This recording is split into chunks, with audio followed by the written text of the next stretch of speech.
All right, guys, you guys probably clicked on this video because you guys want to learn how to flip houses or wholesale houses. This video is going to be for beginners. It's going to be a whole overview on how to get the process done from A to Z. We're going to mainly be sticking to the point of how to flip houses, not really wholesaling the whole process. But if you guys want to learn how to flip houses and you're a beginner, stick through the whole video. You're going to get a lot of sauce. So the very first step I put into here is going to be what market are you in and how to pick a market.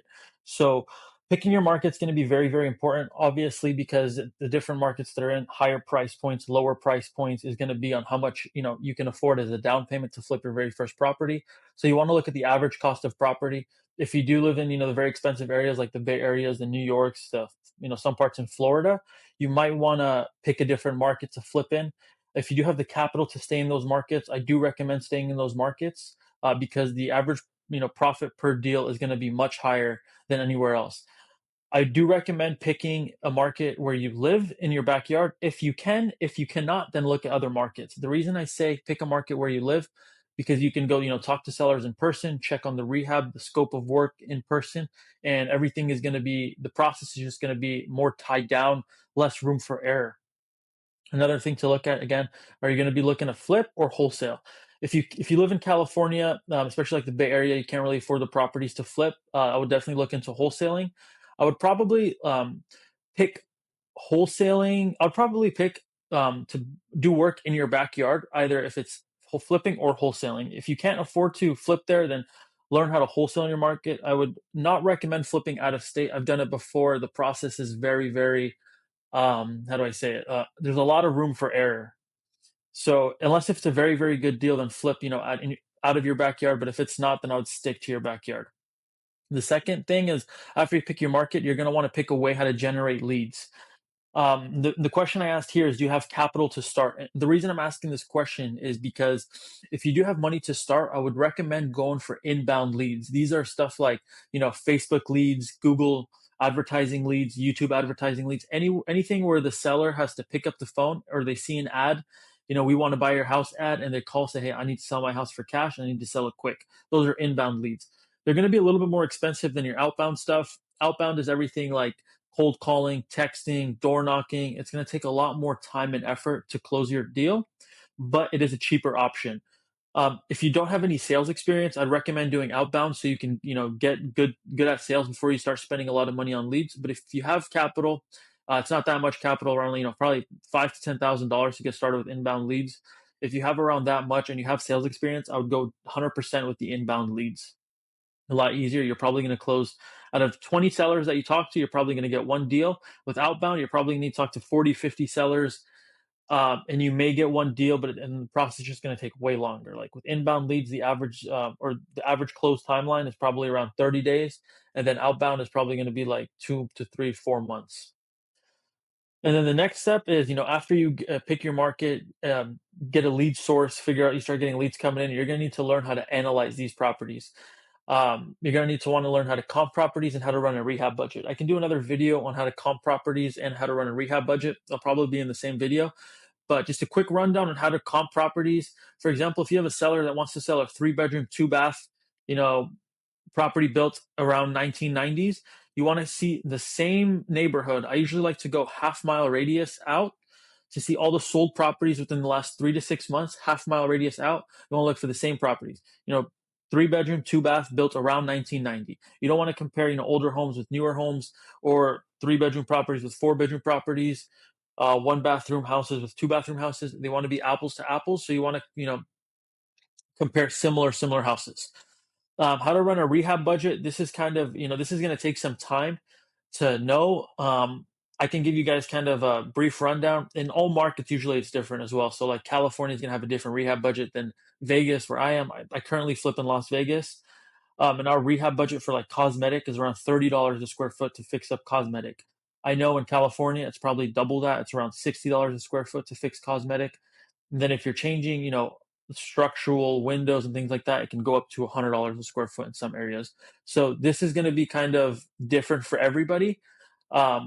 But a rough guideline to get started, I would say $40 a square foot for cosmetic rehabs. That's like no structural, no taking any walls down, no changing windows, no roofs, no big ticket items. Just rough, I would say, just for cosmetic, like cabinets, flooring, countertops.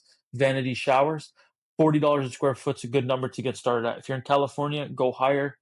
And if you're in a cheaper market, I would say go as low to 20 to $30 a square foot for cosmetic on like lower price point properties under $200,000 a property. The next thing that we're going to want to get into is funding the deal. The questions I asked here is, do you have any capital to buy properties, or do you have lines of credit to start? We personally flip all of our properties with hard money lenders. We have a good reputation with them now because we flipped several homes with them. So we're roughly around 10 to 0% down with some lenders, and with most lenders we're around 10% down. But first, getting started for your very first flip, the lenders are going to be probably looking for around 20% down. And yes, you can get that 20% down with credit cards, cash advances, and lines of credit. That's the reason I put do you have lines of credit to get started? Because you can flip houses with credit cards and cash advances, home equity lines of credit and things like that. You don't need to purchase a property cash. Another good tip that I can throw in there, if you have any friends or family that you can go get, a down payment for.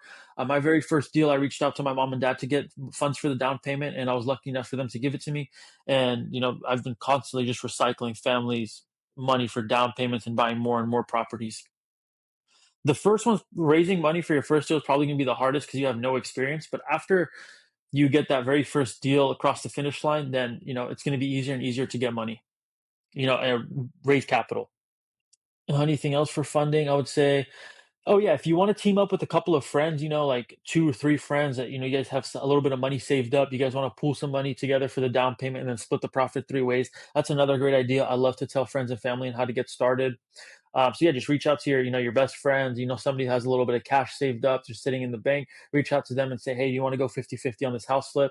I'll handle the whole process A to Z, and we'll split the profits 50-50 at the end. The next thing you want to get into is rehab. This is probably the scariest part, is hiring contractors to the rehab, especially for beginners, because they've heard horror stories. Contractors running away with money, charging them way too much. Slowly increasing the bid as the project goes on. The best sauce I can give for this is find a reputable contractor, and the best way I know how to do this, that's worked for me in the past, is to look for the best flippers in your area, the guys that are flipping 50 plus homes a year, and just try to look at the county's website, because it's all public records. So you can type in the owner's name, like the LLC that they buy properties under, and try to find a property that they've bought within the last 30 to 60 days, and just drive by it. And if you see like a dump trailer in front of it, that means they're doing the demo work in there. Try to knock on the door and get the contractor's contact info. This worked for me. I've done it probably several times, 10, 15 times already. And I've gotten so many different contractors like this. Because if the big guys are using them, that means they're reliable, their quality of work is good, and they're probably priced really aggressively for these guys to flip 50, 60 homes a year. So that's a great tip, is basically look up if they've bought any properties recently within the past month, drive to the property. Hopefully there's a dump trailer in front of it, somebody's there, knock on the door, get their contact info. The last step is going to be sell. I'm a licensed agent in Nevada, so we do list all of our properties ourselves. If we are flipping out of state, which I don't recommend, again, I've done it a few times, I would hire a listing agent. And another thing is, I would never pay a listing agent the full 3% commission. When you're a house flipper or an investor and you're going to do a lot of deals, you can't afford to pay the listing agent a full 3% commission. Buyer's agent, different story. You can pay them their full amount. I recommend offering them a 2.5 to 3% commission, because they're going to bring all the buyers to your property. Very, very important. But when hiring a realtor to list your own property, if you're not licensed, I would pay probably around 1 to 1.5%. That's what I would offer them. And if you can pitch to them that you're going to be bringing them a lot of deals, they'll be happy to do work for that 1.5%, especially if it's in a high volume. So yeah, this was just a quick overview on how to flip houses for beginners. Not really wholesale, but the process is pretty similar to do wholesale. But you got to pick which market you want to work in, how you're going to want to generate leads. Then analyzing the deals is very, very important. I mean, all the money is made in the buy. Everybody knows that. You don't make money with picking the best fixtures, the best finishes. You make money when you buy the property. And then probably the most important part, number 4, fund the deal. Where are you going to get the capital to fund it? Then 5, rehab the deal. And then 6, sell it and then take home that profit. Thank you guys for watching. Click the link in the bio if you want to book a call with me. It's going to be free, and our team's going to see if we can help you get your flipping business off the ground or do your first flip.